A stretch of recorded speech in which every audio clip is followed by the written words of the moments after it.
ஸ்ரீ கருப்பணசாமி திருவடி போற்றி. வணக்கம் நண்பர்களே. இன்றைக்கி பார்க்க போகிற பதிவு என்ன பதிவு அப்படின்னு பார்த்தீங்கன்னா, தீராத கடன் தீர எளிமையான தாந்திரிக பரிகாரம், அதை பற்றி நம்ம பார்க்கலாம்.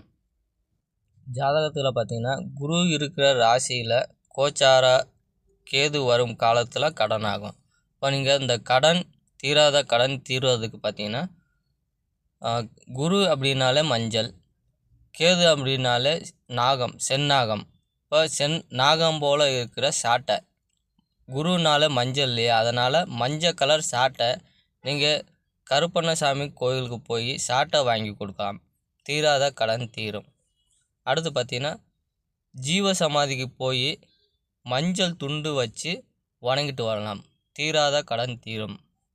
அடுத்து குளிகை காலத்தில் இப்போ ஒரு 1000 ரூபா கடன் இருக்குது அப்படின்னா, அசலை பார்த்திங்கன்னா அசல் ஒரு 100 ரூபாயாச்சும் கொடுத்துட்டு வரலாம். அந்த நேரத்தில் நீங்கள் பார்த்திங்கன்னா வட்டி கட்டக்கூடாது. இந்த குளிகை காலத்தில் வட்டி கட்டாமல் நீங்கள் அசலை மட்டும் செலுத்திட்டு வந்தாலே போதும், தீராத கடன் தீரும். ஸ்ரீ கருப்பணசாமி திருவடி போற்றி. நன்றி, வணக்கம்.